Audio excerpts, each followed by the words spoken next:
Hello, I'm Nadera Alborno, Associate Professor of Education at the American University in Dubai. This presentation is about utilizing social emotional learning framework to create an inclusive classroom where our children with Down syndrome can grow and flourish.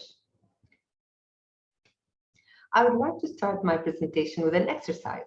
So I would like you to think, who was a memorable teacher for you? Think about a teacher in your life who made a difference. Try to describe that teacher in 1 to 3 words. I'll give you 10 seconds.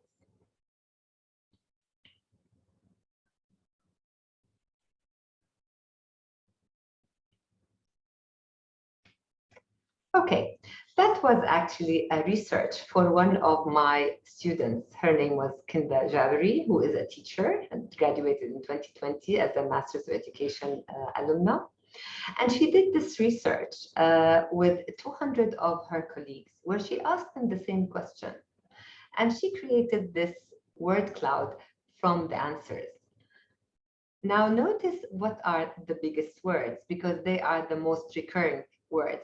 So they describe that memorable teacher as a teacher who is capable of personal connections, positive, trustworthy, kind, fun, a role model, helpful, sympathetic, empathetic, supportive. There's a lot of positive there, and so on. So we notice that the terms that the teachers use in describing their memorable teachers are actually more connected to the social side and the emotional side of being. So let's define what is social and emotional learning. It is the process through which children and adults understand and manage emotions, set and achieve positive goals, feel and show empathy for others, establish and maintain positive relationships, and make responsible decisions. This is a definition that is by the Collaborative for Academic, Social, and Emotional Learning organization. It's a nonprofit organization that has helped grow social emotional learning from a promising theory to become an essential and integral part of education. How? How can we do that? It can be done, and it is being done, through defining and implementing the 5 competencies of social emotional learning. So let's look at these 5 competencies and try to understand what are they. Number 1 here is self-awareness. Self-awareness is the ability to understand one's own emotions, thoughts, and values, and how they influence our behavior. Self-management is the abilities to manage one's own emotion. So now we identified in self-awareness, now we're managing our own emotions, thoughts, and behaviors effectively in different situations and to achieve a goal. Number 3 is the social awareness. Social awareness is about the abilities to understand one's own, the abilities to understand the perspective of others and empathize with them. Responsible decision making is number 4, and it concerns the abilities to make caring and constructive choices about personal behavior and the social interactions across diverse situations. And the last one is the relationship skills, and that concerns the abilities to establish and maintain healthy and supportive relationships. So we can see that all these competencies now are very much related to what we hear a lot about nowadays, which is the social and emotional intelligence. So it's about the awareness, the management, the awareness of the self and the social, the responsible decision making, and developing these relationship skills, or what they call soft skills. For many, our framework is known as the CASEL wheel. Now, CASEL stands for the name of the organization. At the center of this wheel, we see the 5 core competencies, the social emotional competencies, which are broad and very interrelated areas that support the learning and the development. Now, circling them are 4 key settings where students live and grow. It represents partnerships that coordinate SEL practices, and it aims to establish equitable learning environments across all these contexts. So SEL is not something that we do only as teachers in the classroom. It's the classroom, it's the school, the families, and the communities, and they are all interrelated. And as we develop the child, we develop a whole child that can access all these contexts and can develop the competencies to be to be an effective citizen in all the contexts. So what are the benefits of social emotional learning? It's obvious that social emotional learning is essential for the healthy development of the child.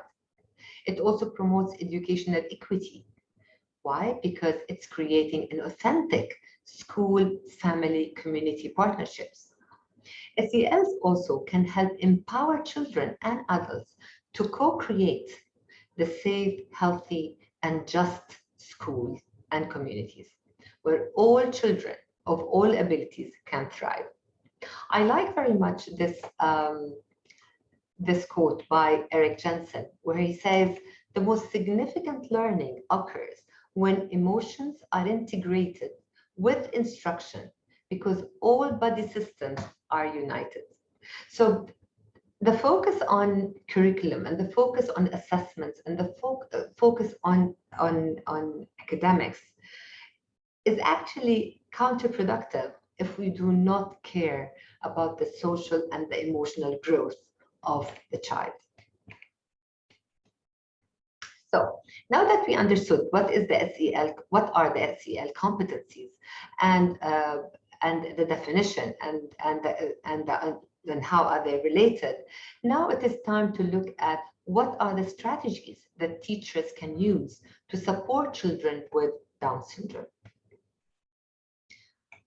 There are a number of strategies here that are more or less classroom strategies that can be communicated to the parents, as we are going to discuss later. Number 1 is, what do we do at the start of the day? At the start of the day, it's very important to create that personal connection with every child in the classroom, such as a warm welcome, a quick discussion about feelings, to be aware and to help children to be aware of their feelings and to express them. For example, describing the feelings pictorially using images is very important for a child with Down syndrome, and explaining what each face means and recognizing that the child is capable of all these feelings and he should be able to express such feelings. So that very short time in the morning being done on daily basis, the child will learn from his or her colleagues, and because imitation and role model and mimicking others is something that a child with Down syndrome is considered one of their strengths. Number 2 is using story time for teachable moments. What do we mean by that? Read alouds are the perfect tool for exploring social emotional themes with your class. They're not just for little kids. There are tons of gorgeous picture books with complex themes and vocabulary that older kids also would love and enjoy learning from. So story time should have a goal to recognize, to identify emotions, to learn how to manage emotions, and to learn social skills through looking at the different roles that are played within the stories. Number 3 is we need to try to do a lot of partner activities, which we see here an example of a good writing partner. And giving kids lots of opportunities to work with partners. Working with partners help kids learn to cooperate and build communities in their classrooms. We need to alternate between strategically assigning the partnerships or allowing the kids to make their own choices, because we need also to empower them to choose and to make those decisions. The last one here is the nurture a culture of kindness. We need to think of ways in the classroom, of activities that are part of the daily life of the child in the classroom that talks about acts of kindness. This is something, for example, here we see an example of a bucket where children can actually create those, they were given those post-it papers, and then they put them on the sticks and they put them in the bucket. And each time they put something, it has a meaning for them, which we can later discuss at the end of the day or at the end of the week. Other SEL strategies include role play. Now, role play helps kids develop empathy and understand others' feelings. For example, it's a great strategy to use when discussing bullying. Other examples is developing, helping the children to learn how to manage conflict with peer mediation. Now, this is an example of rules for fighting fair. Peer mediation is a problem-solving process that helps students involved in a dispute to meet in private, safe, and confidential setting to work out problems with the help of a student mediator. So this is a whole strategy that we need to structure in our classroom and train the students on it. But it's very important because kids are going to fight anyway.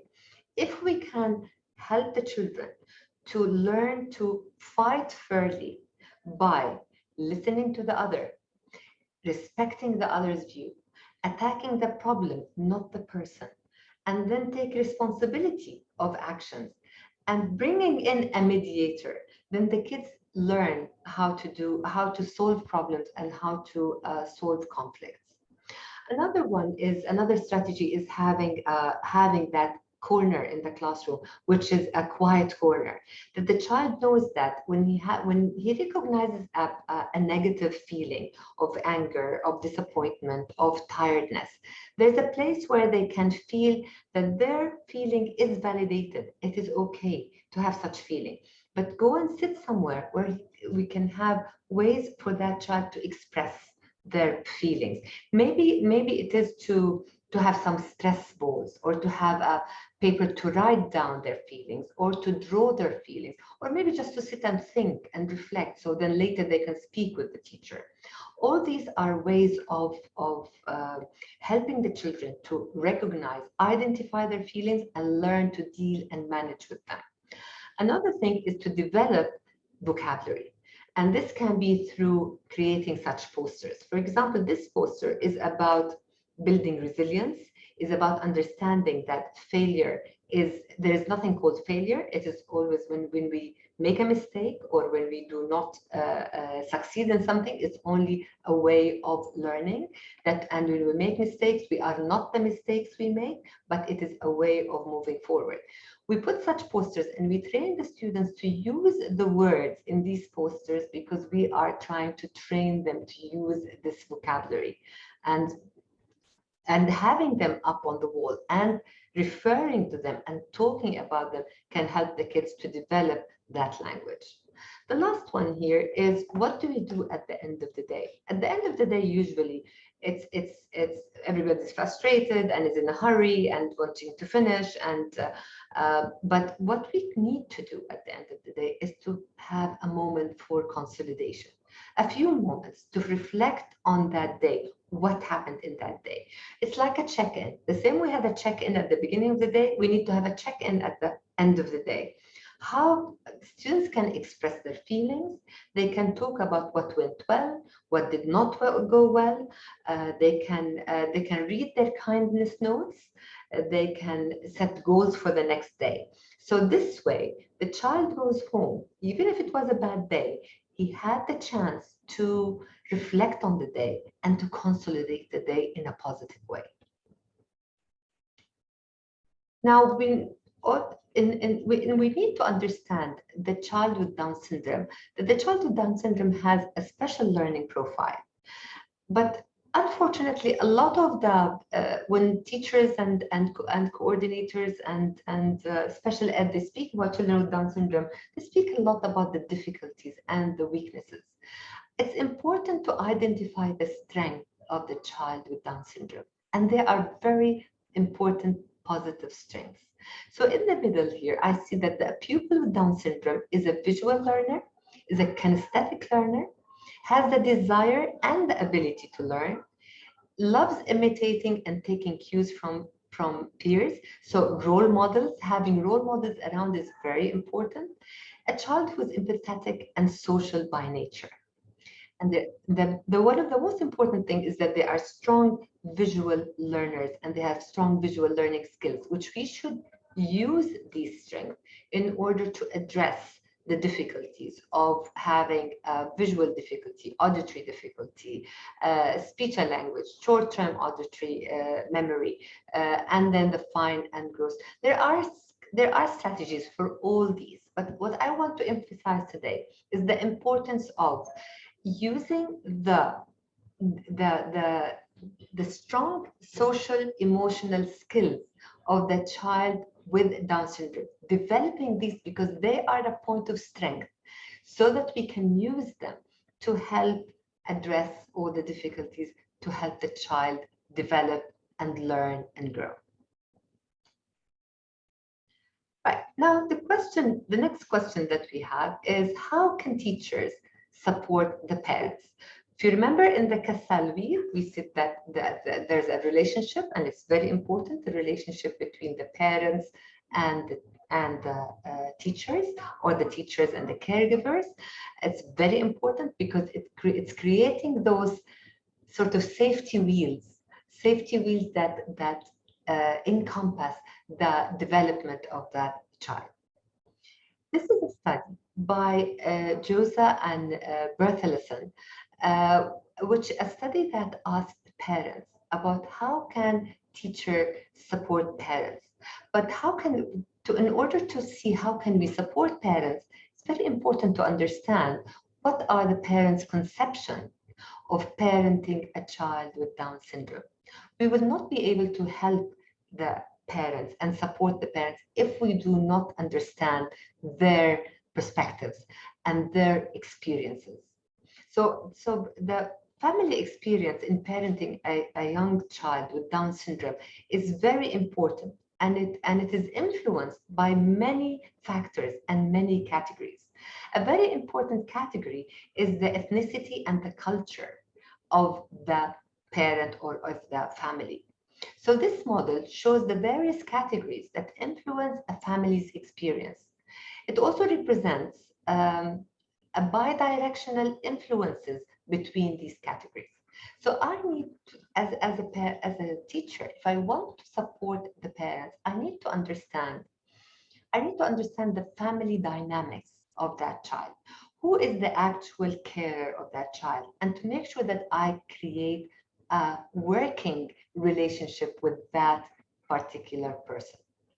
I need to understand within the culture of that child how much there is social and community acceptance, because that parent or that caregiver could be under a lot of negative influences because the child is not accepted within the community.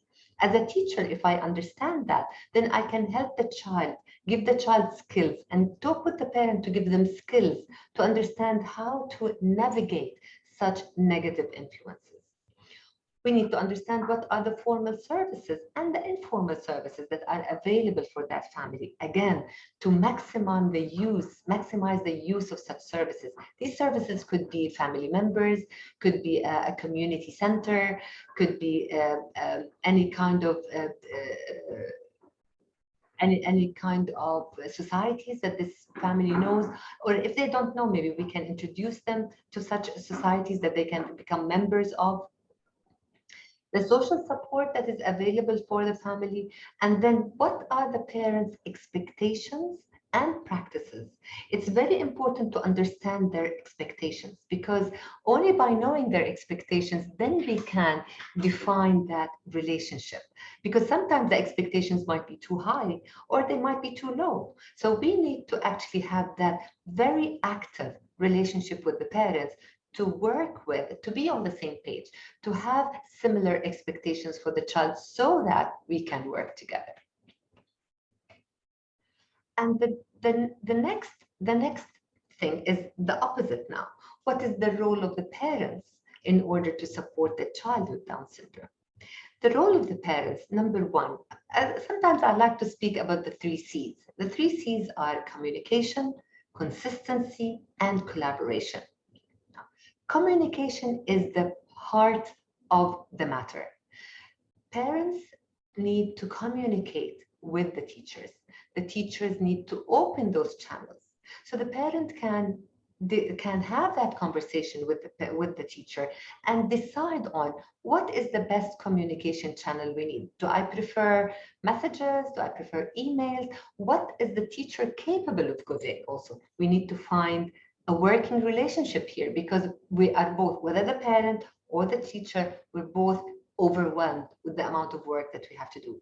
But if we both agree on a workable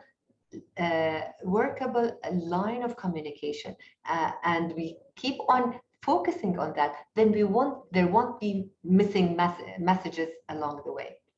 Number 2 is the consistency of that relationship, the consistency of the messages going on.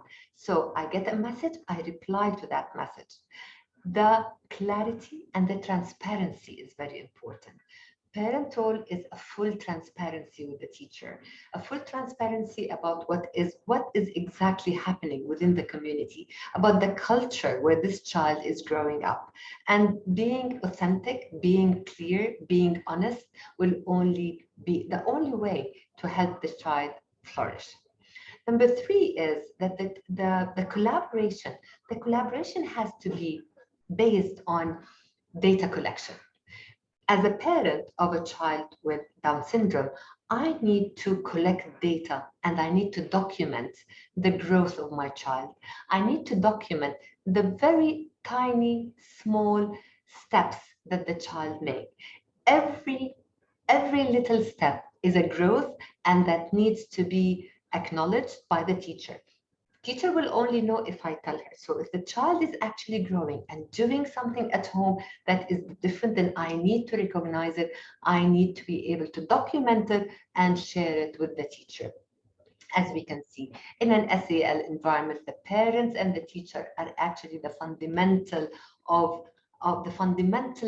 they play the fundamental role in the success and the growth of the child. What are the challenges? The challenges are many, and mostly we want to talk about behavioral challenges. When I see behavioral challenges, whether at home or in the school, I need to be able to rule out any medical problems. Are there any medical issues, maybe hearing, maybe vision, maybe undiagnosed pain that the child is not expressing? I need to think about that. Why? Because behavioral issues develop when fundamental needs are not addressed. I need to make sure that routines are consistent and predictable. Children with Down syndrome and children in general, they love routine, especially when it's consistent and predictable. So there is no surprises. They feel safe. We make sure that accommodations for special communication needs are met. We use the principles of positive behavior support because they are, and this is a whole skill set that teachers need to develop to be able to use that in the classroom for all the students. The 2 most important things that we can offer our children is patience and empathy. At the end of the day, we need to remember that individuals with Down syndrome attend school, work, participate in family and community, make decisions, and contribute to society in many ways.